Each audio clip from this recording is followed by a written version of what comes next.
آج ہم آپ کی ملاقات سندھ کے سابق وزیر اعلیٰ جناب پیر الہی بخش سے کرا رہے ہیں. لیجیے سماعت فرمائیے. Radio autograph.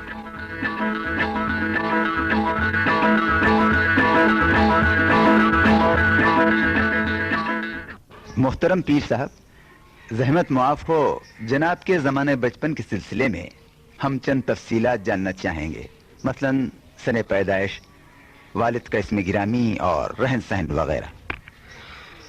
میرے والد صاحب تال کے گھوٹکی کے جہان پور گاؤں میں رہتے تھے، جو گھوٹکی سے کوئی 10-12 میل دور ہے. جی. اصل ہم وہاں سے یہاں جو تال کا سیون میں آئے، اس کا وجہ یہ تھا، جو اس وقت آپ سیلاب دیکھتے ہیں، ہمارے والد صاحب کو سیلاب نے وہاں سے بھگایا. جی.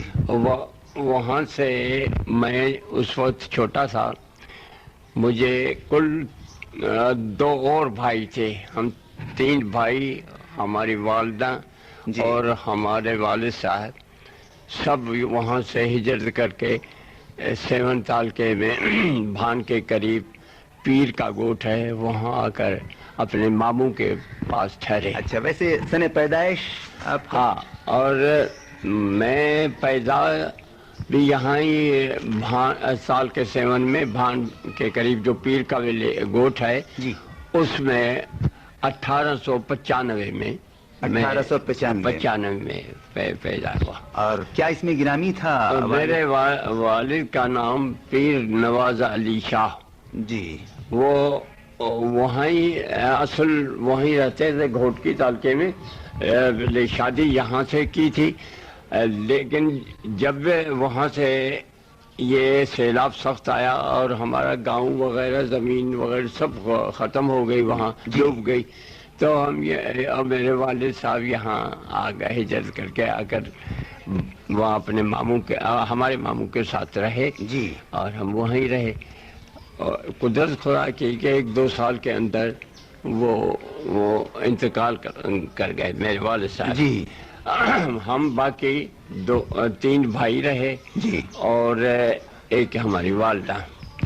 تو ماموں صاحب نے ہمیں ایک گھر وہاں اپنے گھر کے نزدیک بنا دیا تھا، وہاں رہنے لگے.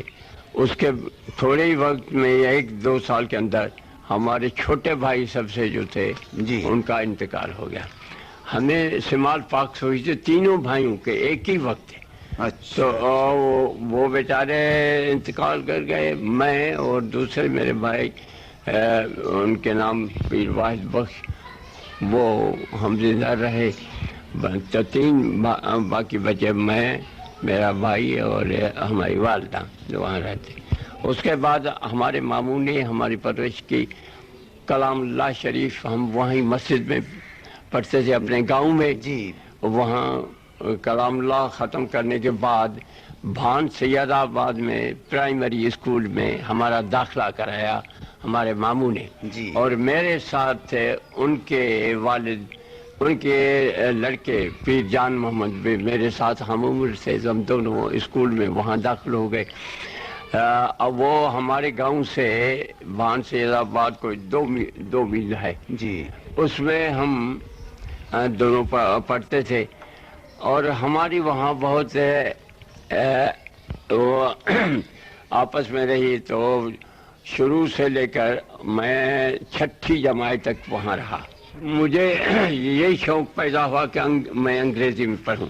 وہاں انگریزی کا کوئی بندوبست نہیں تھا. جی. ہم سنتے تھے کہ کراچی میں سندھ مدرسہ ہے جہاں مسلمان لڑکے پڑھتے ہیں، ان کو پڑھایا جاتا ہے اور وہاں اسکالرشپ ملتی ہے. میں اس وجہ سے وہاں سے یہاں چلا آیا. جی. اچھا، اب یہ فرمائیں کہ آپ کے پسندیدہ کھیل کیا کیا تھے؟ ہم فٹ بال، کرکٹ اور ہاکی کھیلتے تھے، اور فٹ بال سب سے زیادہ. میں اسپورٹس مین بھی تھا وہاں، یعنی جنرل کیپٹن سمجھے گا سارے اسکول کا تھا. تو فٹ بال میں میری بہت دلچسپی تھی. جی. اس میں. اور اس کے بعد وہاں جب رہے تو ہم ٹاپ پہ رہے. استادوں اور استاد بھی ہم پہ بہت مہربان ہوتے تھے. اور علی گڑھ کا ہم نے وہاں سنا کہ علی گڑھ میں جو اسٹوڈنٹ جاتے ہیں ان کے لیے بہت انتظام اس کو خصوصاً اسلامی نقطۂ نگاہ سے ہے. جی. تو قاضی خدا بخش صاحب ایک ہمارے دوست تھے جو یہاں کے میئر رہ چکے ہیں، بیچارے کا انتقال ہو گیا ہے. انہوں نے ہم کو وہاں کہا کہ چلو وہاں، تو ہم کو یہاں سے وہاں لے گئے اور وہاں جا کر علی گڑھ میں ہمارا داخلہ ہوا. اور اس پہ ہم پہ جو اثر زیادہ حبیب پروفیسر حبیب صاحب، پروفیسر یہ حلیم صاحب ہمارے استاد رہے ہیں ایم اے میں. اور وہاں ہمارے اور استاد جو تھے اس میں ہادی صاحب بھی تھے، وہ یہ سب جتنے تھے ہمارے پروفیسر بہت دلچسپی لیتے تھے اور ہم کو انہوں نے ہمتایا. اور اصل میرا وہاں جانے کا یہی مقصد تھا کہ ہمارے ایک ٹیچر واسوانی تھے اس میں ہائی اسکول میں. انہوں نے ایک دن کہا کہ تم کیا بنو گے، کیا کرو؟ تو میں نے کہا کہ میں وزیر بنوں گا. تو انہوں نے کہا کہ تم کو حیف ہو اگر وزیر نہیں بنے. تو میں نے کہا کہ سر غلام حسین اس دن میں بامبے میں وزیر بنے تھے اور وہ وکیل تھے. میں نے کہا کہ جب وہ وکیل بنے اور وزیر ہو سکتے ہیں تو میں بھی وکیل بنوں گا. اور نتیجہ یہی ہے قدرت کے. تو وہاں میں گیا اور میں نے ایم اے پاس کی، ایل ایل بی پاس کی. میں نے نان کوآپریشن کیا اور مولانا محمد علی، شوکت علی، حکیم اجمل خان، یہ سب ان سے ملاقاتیں ہوئی. اور اس کے بعد ہم کو مولانا محمد علی یہاں سندھ میں بھیجا. یہ جو یہاں ٹرائل ہوا تھا مولانا محمد علی شوکت علی کا، ہم اسی میں گیا. آپ ان رہنماؤں میں سے ہیں جنہوں نے قائد اعظم کے رفقا کی حیثیت سے قیام پاکستان کی کوششوں میں حصہ لیا. اس وقت جناب سے ہمیں یہ معلوم کرنا ہے کہ قیام پاکستان کے فوراً بعد کیا حالات تھے، کیا جذبات تھے، اور کس طرح ملک کی استحکام کی جدوجہد کا آغاز ہوا. پاکستان کے قیام کے بعد فوراً یہاں ہمارے سارے مغربی پاکستان میں یہ ہیجان تھا جی کہ ہر ایک یہ چاہتا تھا کہ خدا کرے کہ پاکستان بن جائے اور مضبوط ہو. اور ہمارے جو دشمن ہیں جو اس وقت ہم کو تکلیف دے رہے تھے، خصوصاً جب ہم نے قائد اعظم نے دیکھا کہ وہاں سے دلی سے، پنجاب سے اور جگہوں سے ہزارہ لوگ آ رہے تھے مہاجر بن کے. اور ان کے قافلے آتے تھے، وہ راستے میں لوٹے جاتے تھے. ٹرین سے وہاں روک کر اس میں ٹرین کو لوٹا جاتا تھا، آدمیوں کو مارا جاتا تھا. ایک بڑا ہیجان تھا یہاں. اور قائد اعظم یہ سن کر اس کو بڑا افسوس ہوتا تھا. اور جب ہم ان کے ساتھ باتیں کرتے تھے تو یعنی یہ محسوس کرتے تھے کہ یہ ایک بڑا ظلم ہو رہا ہے مسلمانوں پہ. لیکن ایک قائد کے حیثیت میں اور ایک ملک کے یعنی ہیڈ ہونے کی وجہ سے وہ یہ نہیں اپنی کمزوری بتاتے تھے کہ اس سے ہم گھبرا جائیں، لیکن ہم سب کو بلا کر کہتے تھے کہ یہ اس کو ہمت سے اور باوقار سے اس کا سامنا کرنا ہے اور کریں. تو جب یہ پہلے یہاں کراچی میں آئے ہیں اس وقت ہم ماری پور ایئرپورٹ پہ گئے تھے ریسیو کرنے کے لیے. تو اس وقت لوگوں میں اتنا جوش تھا، وہاں ہزاروں آدمی ماری پور پورٹ پہ گئے. اور ہم لوگ سب جتنے منسٹری، سندھ منسٹری تھی، سر غلام حسین ہدایت اللہ وہ اس وقت ہماری چیف منسٹر تھے وہ، اور ہم لوگ اور سب وہاں موجود تھے اور وہاں ان کو لے آئے. اور سب میں یہ جوش تھا. اس وقت کسی کے یہ خیال نہیں تھا کہ ہم سندھی ہیں، پنجابی ہیں یا اور کچھ ہیں، بس یہ سب مسلمان ہیں اور پاکستانی ہیں. یہ جوش تھا. اور یہی قائد اعظم یہی کہتا تھا کہ آپ سب لوگ ایک ہیں، یونٹی، فیتھ، ڈسپلن. یہ ان کا ایک اعلان تھا جس کو سب لوگوں کو وہ بتاتے تھے اور کہتے تھے اس پہ عمل کرو. تو انہوں نے جب یہاں آئے اور ہم ان سب لوگوں کو بلا کر کہا کہ اب ہمارے پاس ہم آئے ہیں، ہمارے پاس نہ میز ہے، نہ کرسی ہے، نہ پینسل ہے، نہ پیپر ہے. آپ لوگ ہم کو یا سندھ گورنمنٹ ہم کو یہ سب سپلائی کریں اور یہاں کام باقاعدہ شروع ہو جائے. جب یہاں آئے تھے تو یہ اس وقت ہائی کورٹ کے سامنے جتنی یہ بلڈنگز بنی ہوئی ہیں، کوارٹرز، یہاں سب میدان تھا. یہ آرٹلری میدان کہلاتا تھا یہ سارا حصہ. اور یہاں لوگوں کے رہنے کے لیے انتظام نہیں تھا. تو ہم کو بلا کر کہا کہ جتنا خرچ ہو سندھ گورنمنٹ کرے اور ہم کو یہ بتائے کہ یہ اتنا ہم نے خرچ کیا ہے اور پائی پائی کر کے پاکستان گورنمنٹ آپ کو یہ دے گی. تو ہم لوگوں نے فوراً یہ خیال کیا کہ جتنے باہر سے لوگ آتے تھے ان کو یہاں رہنے کا انتظام، اور نہ صرف یہاں حیدرآباد میں اور میرپور خاص میں اور ہر جگہ سے جہاں سے کھوکھرا پار سے لوگ آتے تھے یا کیا، تو ہزاروں لوگ لوگوں کو ریسیو کرنے جاتے تھے.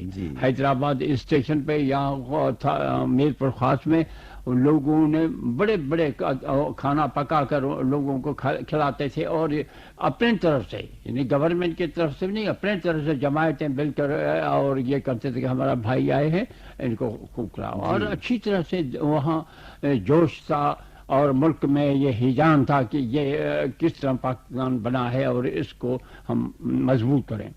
تو صاحب اس وقت ہم لوگوں کو بتا کر یہ کہا کہ اب ان کے لیے سارا انتظام کرنا ہے. تو اس انتظام کے لیے ہم سب دن رات ایک تھے. یعنی یہ کوئی نہیں سمجھتا تھا کہ ہم کو خاموش رہنا ہے یا ہم کو کہیں کوئی صلاح ملے یا کوئی انعام ملے. نہیں، ہم سمجھتے کہ یہ اپنا گھر کا کام ہے اور اس کو ضرور کرنا ہے اور ہمت سے کرنا ہے. اور قائد اعظم ہمیشہ ہر وقت یہ ہمیں کہتے تھے کہ یہ کرو وہ کرو. تو اس میں آپ سے یہ عرض کروں کہ یہاں کراچی میں اس وقت جو ہندو گئے تھے ان کے مکانات خالی تھے، باقی کچھ نہیں تھا. تو اس کے لیے قائد اعظم آئے اور انہوں نے یہاں، آپ کو ایک یہ بھی بتاؤں، قائد اعظم نے جب 14 اگست کو یہاں آ کر حلف اٹھایا ہے، اس دن ماؤنٹ بیٹن یہاں آئے تھے. اور ماؤنٹ بیٹن نے وہاں یہ اوتھ سیریمنی میں وہاں حاضر تھے. اور اس وقت قائد اعظم نے وہاں آتے ہی اور لیاقت علی خان مرحوم کو یہ کہا کہ اب فوراً کارروائی شروع ہو، جلدی کیجیے. تو میں اس کے لیے تیار نہیں تھا کہ یہاں مجھ سے کلام پاک پڑھایا جائے گا. تو قائد اعظم نے جب لیاقت علی خان سے یہ کہا تو لیاقت علی خان سامنے رو میں تھے، ان کے سب منسٹرز وغیرہ اور میں اور ہماری منسٹری اور وغیرہ سب ایک دوسرے طرف آمنے سامنے تھے. تو سامنے جو میں بیٹھا تھا کہا لیاقت علی خان مرحوم وہاں سے اٹھے اور فوراً کہا پیر صاحب آپ فوراً تلاوت کلام کیجیے. تو میں گھبرا گیا کیونکہ مجھے کہا نہیں گیا تھا، اور خیر قرآن شریف پڑھنا تو ہمارا فرض، پڑھتے رہتے ہیں، یہ معمول بات ہے. لیکن اچانک جب وہاں مولانا شبیر احمد صاحب عثمانی یا بڑے بڑے علماء اور بڑے بڑے بزرگ بیٹھے تھے، انہوں نے ان کی نظر مجھ پہ پڑی. میں نے کہا، میں نے فوراً اس وقت اذا جاء نصر اللہ والفتح یہ میں نے قرآن سے سورہ پڑھا. اور اچانک میرے دل میں آ گیا کہ یہی پڑھوں گے، فتح کا ہے. تو اس وقت میں نے چند منٹوں میں وہ ختم کر دیا. اس کے بعد جو کاروائی وہاں ہوئی اور چند منٹ میں وہ سیریمنی وغیرہ قائد اعظم نے تقریر کی. اس کے بعد فوراً جب یہ چلے گئے تو قائد اعظم کا دن رات یہ ہوتا تھا کہ ملک میں جو مہاجر آ گئے ہیں جی ان کو کسی طرح اچھی طرح سے برسایا جائے، کوئی تکلیف نہ ہو. بجے تو اس میں ہم لوگ سب جتنے ہماری کیبینی تھے رات دن اسی کام میں بھاگتے رہتے تھے.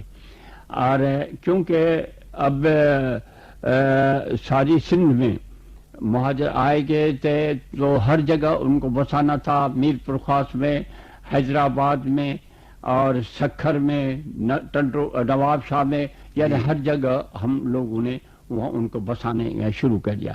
لیکن یہ بھی بات تھی کہ اس کے نہ صرف بسانا ہے لیکن ان کو کھانا وغیرہ بھی مہیا کرنا تھا جب تک کہ وہ اپنے پیروں پہ کھڑے ہو جائیں.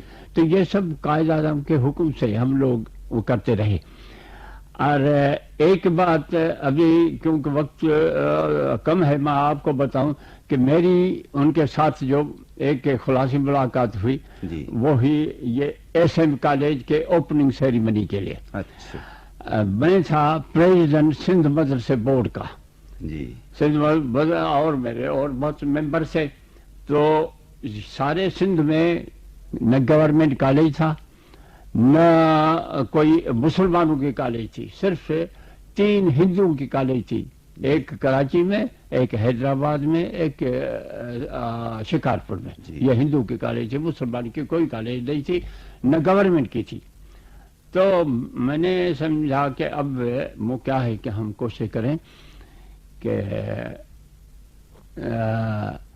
ایک مسلمانوں کے لیے کالج یہاں بنے. ہاں تو میں مدرسے بورڈ کا پریزیڈنٹ تھا اور حاتم علوی صاحب جو ابھی بھی زندہ ہیں وہ ہمارے بورڈ کا ممبر تھے. اور یہ ایکس میئر بھی رہ چکے ہیں کراچی کے، بہت اچھے آدمی ہیں. تو جب میں ان سے گیا یہ ذرا پارٹیشن سے پہلے کی بات ہے. اچھا ہاں جس میں بتاتا ہوں کہ ان کی تعلیم میں کتنی دلچسپی تھی. تو اس وقت مجھے وہ کہنے لگے کہ اگر آپ کالج کھولنا چاہتے ہیں جی کہ اچھے پائے پہ ہو. میں ان کے پاس گیا، میں نے کہا صاحب آپ اوپننگ سیریمنی کریں اور کالج ہم کھولتے ہیں مسلمانوں کی طرف سے. جی وہ رہتے تھے حاجی عبداللہ ہارون کے مکان میں جو کچہری روڈ پہ ہے وہاں. جی تو انہوں نے کہا، میں جا کر عرض کیا کہ آپ اوپننگ سیریمنی کریں. یہاں بالکل ٹھیک ہے. ایک تاریخ دی، اس تاریخ پہ جب میں ان کو 4 بجے لینے گیا، 5 بجے ہمارا جلسہ تھا جی اوپننگ سیریمنی کا سندھ مدرسے میں. تو یہ کہنے لگے، قائد اعظم نے کہا، فرمایا کہ صاحب آپ تو کالج کے لیے کہتے ہیں لیکن آپ کے جو ممبر ہیں وہ کہتے ہیں کہ پیر صاحب ایک ویژنری ہیں، بہت جوشیلے ہیں اور یہ آپ کے کالج چلے گا نہیں، آپ وہاں نہ جائیے اوپننگ سیریمنی کے لیے. اچھا تو کہا، میں نے کہا کون صاحب تھے صاحب؟ کہا کہ حاتم علوی. وہ ایسے انہوں نے مجھے آ کر یہ کہا ہے کہ میں نہ جاؤں اوپننگ سیریمنی کے لیے جی کیونکہ پیسہ ان کے پاس نہیں ہے، صرف ایسے بند ہو جائے گی، آپ کی بدنامی ہو جائے گی. تو میں نے ان سے کہا کہ صاحب آپ آج چلیے اور یہ میں آپ کو آج اگر 1 لاکھ روپیہ وہاں دوں تو پھر تو کالج چلی چاہے دیٹ از دا اسپرٹ گو. اچھا آئی گو وتھ یو. جی اور یہ آتے ہی خود جب میٹنگ میں پہنچے اور وہاں تقریر شروع ہوئی تو خود اٹھے اور اس نے اعلان کیا کہ میں 5,000 روپیہ اس کالج میں دیتا ہوں. پھر صاحب یہ حال تھا کہ وہاں 82,000 روپیز وہ تو ہو گئے جی اور بڑا وہ قائد اعظم خوش ہوئے. پھر کچھ 2-3 سال کے بعد جب ہمارا کالج چل رہا تھا جی تو چونکہ سندھ کے مسلمانوں میں اس طرف تعلیم کے طرف کوئی اتنا رجحان نہیں تھا تو لوگوں نے یہ خیال کیا کہ یہ کالج گورنمنٹ سندھ کے حوالے کر دیا جائے. میں اس وقت پریزیڈنٹ تھا تو قائد اعظم نے بلایا سب مسلمان جتنے تھے مدرسے کے بورڈ کے ممبر ان کو بلایا. جی تو ان کو بلا کر کہا کہ صاحب آپ کو بڑی تعجب کی بات ہے کہ ایک انسٹیٹیوشن آپ نہیں چلا سکتے جب ہندوؤں کی اتنی انسٹیٹیوشن ہے وہ چلا رہے ہیں. آپ اتنے 75-80% مسلمان سندھ میں ہیں اور ایک کالج نہیں چلا سکتے. اگر آپ نہیں چلاتے کالج تو آپ مجھے دے دیجئے میں چلاؤں گا, لیکن یہ شرم کی بات ہے کہ گورنمنٹ چلائے اور مسلمان نہ چلائے, میں چلاؤں گا. ایسے جوش تھے کہ پھر مسلمان بورڈ والوں نے سب نے یہ فیصلہ کیا کہ یہ ٹھیک ہے کہ ہم کالج چلائیں. آج وہ کالج جو ہے پریمری انسٹیٹیوشن ہے پاکستان میں. یہ ایس ایم کالج جیسے کہا جاتا ہے, اب تو گورنمنٹ نے لے لیا ہے, لیکن یہ سارے سندھ میں تو رہی ہے, لیکن اور جگہ پہ ایسی بڑی کالج ویل اکوپڈ کہیں نہیں تھی جیسی یہ کالج ہماری تھی. اور یہ سب قائد اعظم کے رہنمائی میں اور ان کے حکم پہ یہ سب کام ہوتا رہا تھا. وہ سب دل میں دلچسپی لیتے تھے. جب اس وقت لیاقت علی خان پہلی کابینٹ بنا رہے تھے تو اس وقت انہوں نے لیاقت علی خان مرحوم نے کہا کہ پیر الہی, میں اس وقت ایجوکیشن منسٹر تھا, اور انہوں نے کہا کہ ان کو کیبینٹ میں سینٹرل کیبینٹ میں لیا جائے. تو قائد اعظم نے کہا قائد ملت کو کہ یہ ٹھیک نہیں ہے, وہ ایک اچھا کام سندھ میں کر رہے ہیں تعلیم کا, وہ ان کو وہاں رہنے دیجیے. ہم چاہتے ہیں کہ وہ سندھ میں کام کرتے رہیں. تو پھر میری جگہ پیرزادہ صاحب کو لیا گیا وہاں. یہ ہے اسی وقت جس وقت قائد اعظم یہاں آ کر کام کرنے لگے تھے. اور قائد اعظم کی رہنمائی میں ہم نے جتنے مہاجر بستی وغیرہ میں ہم نے کام کیا, تو اسی کے زمانے میں اس کی رہنمائی میں. اس کے بعد جب ان کا انتقال ہو گیا, اور اس وقت میں یہ دلچسپی اتنی لیتے تھے کہ ہر وقت جب ہم جاتے تھے تو پوچھتے تھے کہ فلانی جگہ کیا ہوا ہے, فلانی جگہ کیا ہے. یہ ان کا ہمیشہ یہی خیال رہتا تھا. صاحب اسی سلسلے میں میں آپ کو ابھی یہ عرض کرنا چاہتا ہوں کہ یہ جو پیر الہی بخش کالوڑی ہو کس طرح بنی. اس وقت یہ سارا بورڈ لیاقت علی خان مرحوم یا قائد اعظم یہی کسی طرح مہاجری کی سیٹلمنٹ ہو. سیٹلمنٹ میں جتنے لوگ آتے تھے کو کہیں حاجی کیمپ میں, کہیں اسکول میں, کہیں یعنی اتنے کمرے میں وہ 2-3 فیملیز بیٹھے ہیں. بیچ میں وہ چادریں لگا کر ایک فیملی یہاں بیٹھی ہے, ایک وہاں بیٹھی ہے. بڑی ایک افسوسناک حالت تھی. تو میں حاجی کیمپ میں جاتا تھا, جا کر وہاں دیکھتا تھا کہ یہ کس طرح بیچارے بچے, ان کی کیا میں مدد کرتا ہوں. ہر روز میں حاجی کیمپ میں مہاجروں کو دیکھنے جاتا تھا. تو وہاں ایک جگہ میں گیا تو اسی ایک حال میں کہ 5-6 فیملیز اور اسی طرح کپڑے لگے پڑے ہیں, وہ بیٹھے ہیں. تو میں نے وہاں کچھ لوگوں کو کہا بھائی اگر آپ میرے ساتھ چلیں. تو میجر حسن یہ الور کے تھے اور 2-4 آدمی ان کے ساتھ میرے اس میں کار میں بیٹھ گئے. اور میں ان کو لے کر وہاں گیا, جا کر وہ دکھایا. پھر میں نے کہا یہاں آ کر رہو تو ہم آپ کا انتظام کر. تو کہا صاحب یہاں پانی کا کیسا انتظام ہے. میں نے کہا وہ اس کا انتظام میں کرتا ہوں, آرڈر کرتا ہوں. یہاں حوض بنا ہوا ہے, وہ میونسپلٹی وہاں پانی آپ کو دے گی. پھر کہنے لگا صاحب یہ شہر سے بہت دور ہے. میں نے کہا میں یہ ارینجمنٹ کرتا ہوں کہ جتنی بسیں ہیں جیل کے دروازے تک آ کر کھڑی ہوں. آپ کو وہ ہے صاحب چور آئیں گے. میں کہا وہ میرا ذمہ ہے, میں پولیس کا انتظام کرتا ہوں کہ یہاں چوکیداری کا انتظام ہے. یہ سب سہولت آپ کو دیکھا 20 فیملی جائیں اور ان کو یہ زمین بہت جگہ پڑی ہے, یہ سب وہاں سے یہ سب میں آپ کو انتظام کریں, کچھ آپ بنائیں کچھ ہم آپ کو مدد کریں. پھر انہوں نے یہ ہمت, میجر حسن نے بہت ہمت کی کہ ایک پلان بنا کر اور پیر الہی بخش کوآپریٹو سوسائٹی بنا لی. اچھا. تو میں نے کہا کہ اچھا میں نے آرڈر کر کے یہ بنا دیا کہ یہ وہ گاڑی اس مقام پر آ رہی ہے جہاں سے نماز جنازہ ادا ہوگی.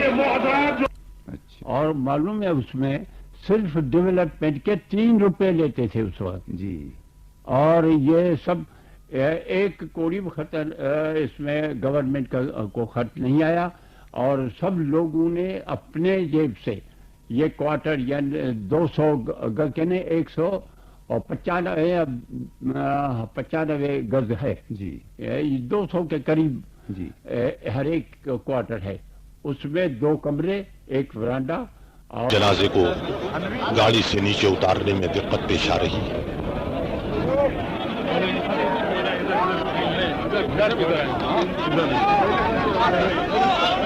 کریں پھر انہوں نے یہ ہمت میجر حسن نے بہت ہمت کی جی کہ ایک پلان بنا کر اور پیری لائبریری کوآپریٹو سوسائٹی بنا لی. اچھا تو میں نے کہا کہ اچھا میں نے آرڈر کر کے یہ بنا دیا کہ یہ سب جتنے زمین ہے یہ اس وقت پیری لائبریری کالونی کی یہ سوسائٹی کو دی جائے. اچھا اور معلوم ہے اس میں صرف ڈیولپمنٹ کے 3 روپے لیتے تھے اس وقت جی اور یہ سب 1 کوڑی خطر اس میں گورنمنٹ کو خرچ نہیں آیا اور سب لوگوں نے اپنے جیب سے یہ کوارٹر یعنی 200 گز کے نہیں 195 گز ہے جی 200 کے قریب جی ہر ایک کوارٹر ہے اس میں 2 کمرے 1 ورانڈا اور غسل خانہ پاخانہ بوٹی خانہ جی یہ سب وہاں بنے تھے. یہ بنائے 4000 میں اور 5000 میں. 5000 کے جو مکان ہیں جو راستے پہ ہیں جی جی وہ اس میں 3 کمرے ہیں انہیں اس کے 5000 روپیہ اور اس میں صرف 4,500 یہ تھا اور ہر ایک مکان بنا دیا. میجر حسن نے حقیقت کر بڑا کام کیا اس میں کوئی شک نہیں ہے اور اس میں سب لوگوں نے ہمت کر کے وہاں پیسہ لگایا اور آج اس وقت جو آپ یہ کالونی دیکھتے ہیں جتنے الائٹ یا انٹیلیجنس بھارت کی تھی وہ سب وہاں ہمارے یہاں ڈاکٹر وہاں ہیں صاحب وکیل وہاں ہیں حکیم وہاں ہیں اور صاحب جتنے ریٹائرڈ گورنمنٹ سب یا سیشن ججز یا ڈپٹی کمشنرز یا اور بڑے بڑے عہدیدار سب ہمارے اس کالونی میں آ کر رہنے لگے کیونکہ اس وقت عورتوں کو یہ تھا ہی نہیں. یہی ذریعہ تھا کہ یہاں کالونی میں بنائے. تو 1 سال کے اندر میں نے 4 کالونی ایسی بنائی تھی. ایک پیر لائبریری کالونی نمبر 2 اس کا نمبر 2 نام رکھا گیا. اچھا پہلی جو ہے پیر لائبریری کالونی جو ابھی دلی کالونی کہلاتی ہے پہلے وہ بنی تھی لیکن مجھے علم نہیں تھا کہ وہ بنے. مجھے ایک دن جو یہاں گیا تو میں نے دیکھا کہ بورڈ لگا ہوا ہے لکھا ہے پیری لائبریری کالونی نمبر 2 تو میں نے وہ ان لوگوں سے پوچھا بھائی یہ آپ نے نام کس کی اجازت سے رکھا؟ کہا ہمارے دل نے کہا. پھر میں نے کہا دوسری کہاں ہے تو انہوں نے کہا کہ وہ آپ نے زمین دی تھی دلی والوں کو وہاں ریس کورس کے نزدیک ہے تو دوسری وہ بنائی اور تیسری یہ بہار کالونی جو ہے اور چوتھی پیر آباد جو ہے گولی مار کے قریب پیر آباد. یہ 4-5 کالونی ہم نے 1 سال کے اندر بنائی. آنے والی نسل کو اپنی زندگی کس طرح گزارنی چاہیے اس بارے میں آپ کوئی پیغام دیں.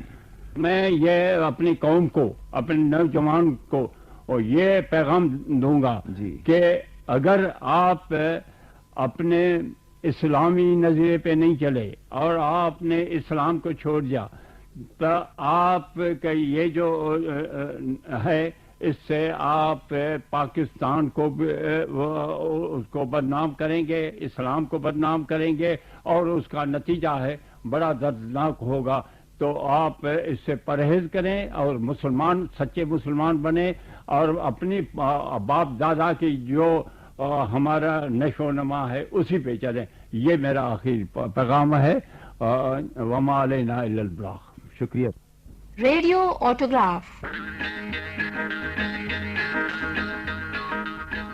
ابھی آپ سندھ کے سابق وزیر اعلیٰ جناب پیر الہی بخش صاحب کا انٹرویو سن رہے تھے. انٹرویو لے رہے تھے اعجاز